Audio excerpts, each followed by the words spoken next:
Tuesday, 7:12 a.m. Cynthia Voss stood on the frozen grass in a cream Fendi trench coat, clipboard pressed to her chest, and said the words that would end her career. This eyesore has sat on our common green for 80 years. Today, it becomes a memorial our heroes deserve. Behind her, a cement truck idled, exhaust curling white in the cold. 340 homes made up Founders Ridge Estates. One gas well fed every furnace in every one of them. And in 6 minutes, Cynthia Voss was going to pour concrete over the wellhead like it was nothing but an ugly pipe sticking out of the ground. She had no idea what she was burying. By the time the first hard frost came through the valley, Cynthia Voss would lose her house, her Range Rover, her seat on the board, and her freedom. She'd owe restitution north of $2 million, and almost none of it, in the end, would be about a well. It would be about where that money had been going for 6 years, and who'd been paying for it without ever knowing. I stood at the property line that morning with my coffee going cold in my hand, and I didn't say a word. I just watched her clipboard, her heels sinking into the mud, and I thought about the paper sitting in my grandfather's strongbox 40 feet from where she stood. She thought she was pouring concrete over an eyesore. She was about to seal the only heat source her whole HOA had left. My name is Walter Pruitt. Everybody calls me Wally. I'm 64 years old, and until 14 months ago, I was a combat engineer with the US Army. The kind of job where you learn to read ground, what's under it, what's holding it up, what happens when you disturb it. 3 tours, 2 of them in places where the wrong kind of digging got people killed. I came home to Cutler County, Texas, to 40 acres my grandfather Elias Pruitt bought in 1938 with money he saved cutting hay for other men's cattle. Elias didn't buy pretty land. He bought land with gas under it. Drilled Pruitt No. 1 himself with a cable tool rig he half-built from salvage, and it's been producing, off and on, for 86 years. My father is buried on a rise behind the old house. My grandmother's beside him. There's a spot left for me, next to a black walnut tree my dad planted the year I was born. The house still smells like it did when I was a boy, cedar, kerosene, and on cold mornings, that faint sweet tang of raw gas drifting up from the wellhead before the odorant kicks in. My grandfather's desk is still in the front room, built by his own hands in 1899 out of a bur oak that used to stand where the barn is now. I don't have much, a pension, some land, an old truck. What I have is old, and what I have is mine, clean, on paper, going back 4 generations. Founders Ridge Estates grew up around my property line 15 years ago. 340 homes stitched together by a developer who cut corners, and an HOA that never once asked who owned the well feeding their community propane exchange. Its president was a woman named Cynthia Voss, 52, silver Range Rover, a wardrobe that didn't match a homeowners association salary, and a laugh she used like a weapon whenever someone asked her a question she didn't want to answer. I didn't know yet that Cynthia Voss had spent 6 years running a shell company called Ridge Utility Services LLC, charging every household in Founders Ridge a community gas assessment fee that had nothing behind it but her signature. I didn't know the number yet. I just knew she looked at my land the way a woman looks at something she's already decided isn't a problem. She was wrong about that too. It started on a Tuesday, 2:47 in the afternoon, 3 weeks before the concrete truck showed up. I came back from the feed store to find an orange notice zip-tied to my gate. HOA violation, unsightly industrial equipment on common adjacent lot, compliance required within 10 days, fine accruing at $250 per day. I stood there reading it twice. My grandfather's wellhead, steel, weathered, capped, exactly where it had sat since Eisenhower was president, was apparently now a violation of a covenant for a subdivision that didn't exist until 2009. I'd never signed an HOA agreement, never joined, never paid a dime. My grandfather's original 1938 deed predates their covenants by 71 years. I didn't argue with the sign. I took a photo of it, time-stamped, angle wide enough to catch the property pin 6 feet away. Then I drove into town and sent myself a certified letter documenting the date, the notice, and the location. The kind of thing you learn to do in the army before you ever say a word to anybody in charge. Paper first, mouth later. Cynthia found me 2 days after that, at the mailbox cluster on Ridgeline Road, clipboard already in hand like it was grafted there. "Mr. Pruitt," she said, smiling the way people smile when they've already decided you're stupid. "You're new to the community. There's a process. We just need that equipment relocated or screened before the memorial committee breaks ground." "That equipment," I said, "predates your community by 71 years. HOA covenants run with the land," she said. "Everyone complies." "I never signed a covenant." Her smile didn't move. "Then we'll see you at the hearing." She turned on her heel before I could answer, heels clicking on asphalt, already talking to someone on her phone about permits and paint colors for a memorial wall. I went home and pulled the strongbox out from under my grandfather's desk. What I found over the next 10 days didn't just clear my land, it nearly stopped my heart. Buried under insurance papers and my father's discharge certificate was a mineral deed from 1938 recorded in the county courthouse granting Elias Pruitt full mineral rights to the property, oil, gas, and all appurtenances, along with a perpetual easement for the transport of extracted gas across and beneath adjoining lands for the benefit of the grantee and his heirs. In plain English, my grandfather hadn't just owned a well, he'd owned the right to run pipe wherever the gas needed to go, forever, and nobody could build over it without his family's permission. The county clerk, a heavy-set woman named Doris who'd known my dad, pulled the full plat for me without me even asking twice. "Your granddaddy's easement," she said, tapping the map with a chewed pencil, "runs clean under half of Founder's Ridge. That whole subdivision's propane distribution ties back into a line off Pruitt No. 1. Has since '09. Developer never disclosed it. Probably didn't know or didn't care." I sat in my truck in the courthouse parking lot for a long time after that. The well wasn't just mine, it was theirs. Every furnace, every water heater, every stove in Founder's Ridge Estates ran, one way or another, off gas that came up through ground my family had owned since before the Second World War. That same week, I met Eleanor Whitfield, 78 years old, oxygen tank rattling behind her on its little wheels, standing at her own mailbox in a cardigan too thin for the weather. Her husband had been Army, career, dead 9 years.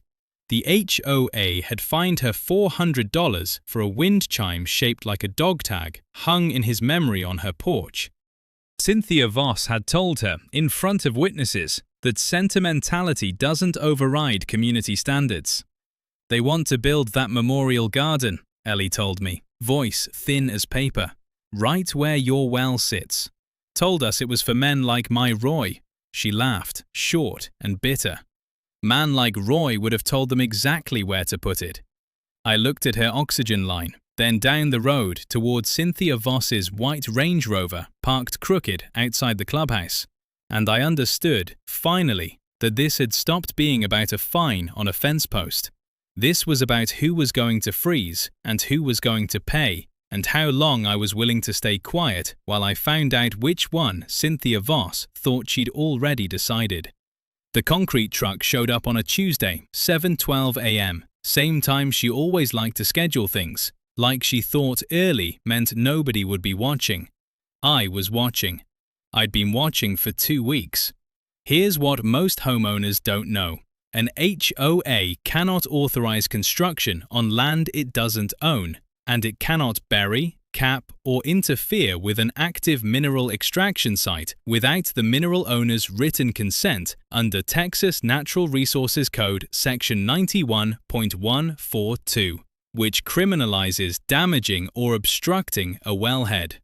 I'd already filed notice with the Railroad Commission of Texas, the state body that regulates oil and gas wells, informing them of an unauthorized third party threatening to encase an active wellhead in concrete. I'd sent Cynthia Voss and the entire HOA board a certified letter, return receipt requested, laying out the 1938 mineral deed and easement, informing them the well was active, licensed, and not subdivision property. Doris at the courthouse had helped me pull the certified copies. I had a Railroad Commission inspector named Hobbs on standby, and I had a county sheriff's deputy, off-duty friend from my army days, parked 200 yards up Ridgeline Road with a dash cam running. Cynthia never read her mail, or she read it and decided, the way she'd apparently decided everything for 6 years, that it didn't apply to her. She stood in front of that idling truck, clipboard against her chest, and gave the order. "Pour it," she said. The chute swung out. Grey concrete slid down in a heavy rope, hit the wellhead casing, and started climbing. I stood at the property line with my phone up, recording, and I did not move, and I did not shout, because I didn't need to. Hobbs was already walking up from his state vehicle, hard hat under one arm, badge out. That's when Cynthia made her second mistake. Ellie Whitfield had wheeled her oxygen tank down to the edge of the green to watch. She'd heard the truck from her porch, and Cynthia turned on her like a woman swatting a fly. "Mrs. Whitfield, this is a restricted work zone. You need to move now," she snapped, and grabbed the handle of Ellie's oxygen cart to physically drag it back. Ellie stumbled. The line to her cannula pulled taut, yanked half off her face. She went down on one knee in the frost, gasping, and Cynthia Voss stood over her, saying, "Get up, you're being dramatic," while concrete kept climbing my grandfather's wellhead, and a Railroad Commission inspector kept walking closer with his phone already recording the whole thing.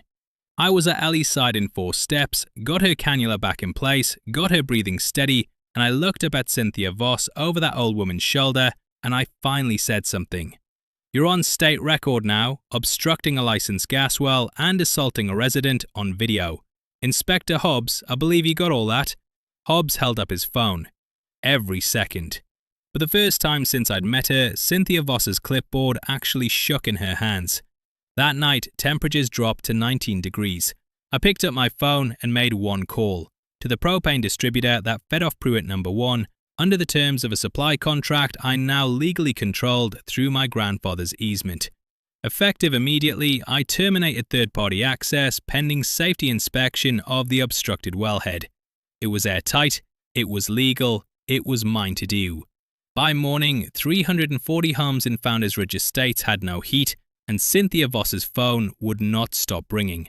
She showed up at my gate at 8 a.m. 2 days later, no clipboard this time, just a folder of forged paperwork she was waving like a flag, claiming the HOA had legal standing over the wellhead through some easement she'd apparently drafted herself.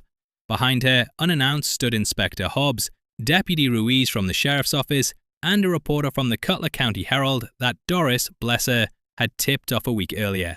"Show them," Hobbs said to me, quiet, official. I walked to the truck, pulled the certified 1938 mineral deed and easement from a waterproof folder, and held it up in the cold light for all of them, for the camera, for Cynthia Voss's face going the color of the frost on the grass. "This land and everything under it has belonged to my family since 1938, I said. "That well doesn't answer to your covenants, Mrs. Voss. Your whole subdivision's heat runs through it. It always has. You just never bothered to check whose name was on the deed before you tried to bury it." She actually laughed, high and strange. "That's absurd. That well feeds the—" and she stopped because she heard herself say it in front of a sheriff's deputy, a state inspector, and a reporter with a recorder already running. Deputy Ruiz stepped forward with a folder of his own. "Mrs. Voss, we've also had the county auditor go through Ridge Utility Services LLC at the request of several residents. You're going to need to come with us." The number that came out over the following weeks landed like a second frost. Cynthia Voss had been billing every household in Founders Ridge a community gas assessment fee for 6 years through a shell company she owned outright, routing over $2 million through it while paying almost nothing to any real utility. $2.3 million to be exact, once forensic accountants finished with her books. The memorial garden had never been about honoring veterans. It had been about burying the one piece of physical evidence, an active, clearly owned well, that could expose the fee as fraud the moment any one official came looking. She needed nobody to ever ask who owned the gas. I made sure somebody finally did. Cynthia Voss pled out rather than face trial, given the video, the forged easement, the 6 years of falsified invoices. Cutler County District Court ordered restitution of $2,340,000 to homeowners, 18 months in county jail, 5 years probation, and a permanent ban from serving on any homeowners association board in the state of Texas. Her Range Rover, it turned out, was leased, repossessed within the month. Her property manager, a man named Dale Rooker, who'd helped falsify invoices, testified against her in exchange for a suspended sentence and $40,000 of his own restitution. 2 other board members who'd signed off on the memorial project without asking a single question resigned within the week. Unpaid, unindicted, but unwelcome at every mailbox cluster in Founders Ridge from then on. The wellhead was excavated, the concrete jackhammered off under Railroad Commission supervision, at HOA expense. Heat came back to 340 homes 6 days before Christmas. Eleanor Whitfield was voted in as the new HOA president in a special election that January, unopposed. Her first act was to waive assessment fees for 6 months and mount Roy's dog tag wind chime, unfined, forever, right at the clubhouse entrance. I stand at that wellhead most evenings now, when the gas is running clean and warm underground toward every house on the ridge. And I think about my grandfather building a desk out of a tree that used to grow right where the barn stands. About a family that never had much except what was theirs, clear, on paper, and never needed anything more than that. People assume a shield is enough. Sometimes you need the second one, the one nobody sees coming, and you only use it once. Last week, a certified letter came for me from a lawyer representing the original developer of Founders Ridge, the one who never disclosed the easement in the first place. It says they want to talk about the other 40 acres, the ones with my grandfather's name still on the mineral rights, running clean under half the county. I sat with that letter for a long time before I ever opened it, turning it over in my hands, the way you turn over a grenade somebody's told you is a dud. Cutler and Ames Land Development, the return address said. Same developer that built Founders Ridge 15 years back, and never once thought to ask an old rancher's grandson what was buried under his own dirt. But that's a story for another day. Right now, I want to tell you what happened at the clubhouse the night they swore Ellie Whitfield in. It was a Thursday, cold enough that everybody's breath fogged up the windows of the little meeting hall, but the furnace was running warm and steady for the first time in that building's history off gas that had my grandfather's name on it, whether the folks in the room knew that or not. Most of them did by then. Word travels fast in 340 homes once a woman gets led out in handcuffs on the community Facebook page.